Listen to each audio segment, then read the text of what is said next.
À 16 ans, un avenir sans nuages s'offre à Marie et Thomas, bons élèves, cultivés, issus d'un milieu aisé, ils semblent à l'abri des dérives de la violence.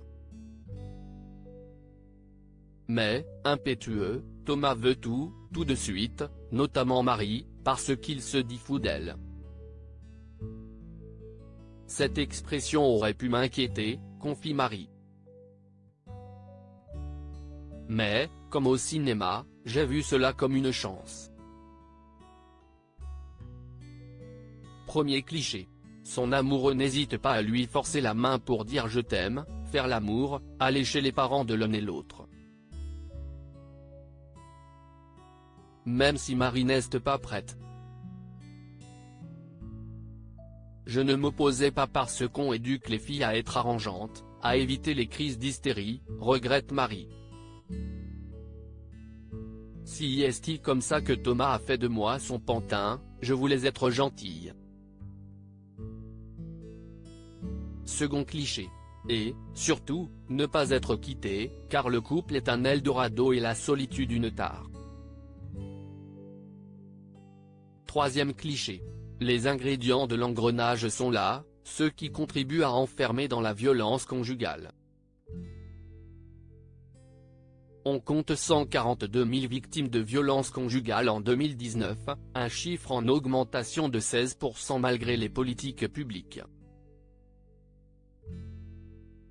Marie rappelle que la victime n'a aucune responsabilité dans ce dysfonctionnement. Il n'y a pas un monstre et une victime, mais un bourreau qui sait repérer le terrain qui fait la proie potentielle, puis manier la menace, analyse Marie. L'engrenage continue. Thomas a des réactions de colère imprévisibles, plantant Marie sur place avec ses larmes et ses questions. Qu'est-ce ce que j'ai fait? Qu'est-ce ce que j'ai dit? Culpabiliser l'autre est une arme bien connue pour légitimer le mécanisme. Marie, qui travaille depuis à la création d'ateliers de sensibilisation dans les lycées, l'explique bien aujourd'hui, la victime n'a aucune responsabilité dans ce dysfonctionnement. Si est-il trop plein d'angoisse qui lui fait préférer les cris et les coups plutôt que les mots.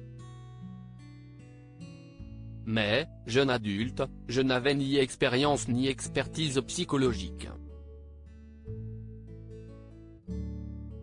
Marie souffre, tellement rabaissée qu'elle n'a plus la force de partir après 4 mois, Thomas la quitte tout de même, mais pour la garder à disposition en coulisses. Il a décrété qu'il avait droit à d'autres expériences parce que nous étions jeunes. Je n'avais plus le droit de dire que nous étions ensemble, explique Marie. Si est-il le piège absolu? Comment détecter une victime alors qu'il n'y a plus de couple? L'humiliation va durer 8 ans. Officiellement amis, ils prennent un appartement ensemble à Paris.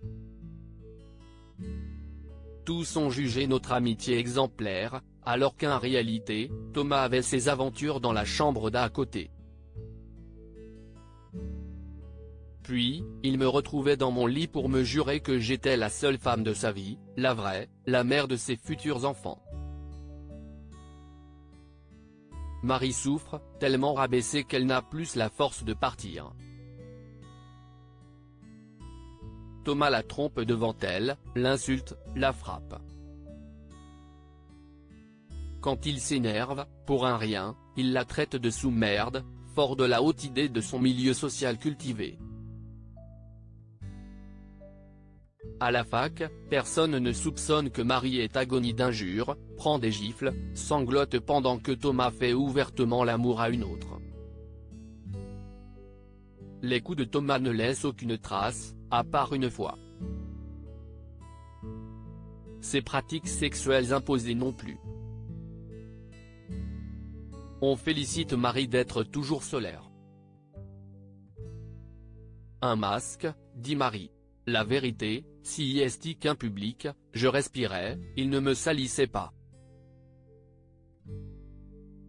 Thomas rencontre alors une fille au caractère explosif et parfois violent.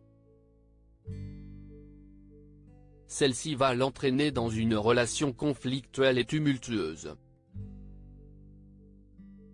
cette fille l'a assez occupée pour que s'ouvre une brèche. Marie abandonne alors ses études pour travailler loin du Request devenu son appartement.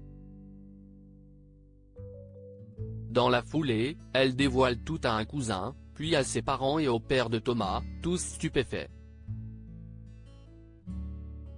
Mais tout ce mon cru, c'était essentiel. Marie est partie rebâtir sa vie ailleurs, dans une ville où elle ne connaissait personne. Marie est partie rebâtir sa vie ailleurs, dans une ville où elle ne connaissait personne. Il a encore fallu 16 ans, des thérapeutes, de l'écriture, pour reconstruire son identité saccagée. Aujourd'hui, je suis marié, j'ai un garçon et une fille adolescents. Je leur répète inlassablement que savoir qui l'on est, ce que l'on vaut, et savoir dire non à ce qui nous blesse ou nous heurte est la priorité absolue de la vie. L'amour, cela vient après.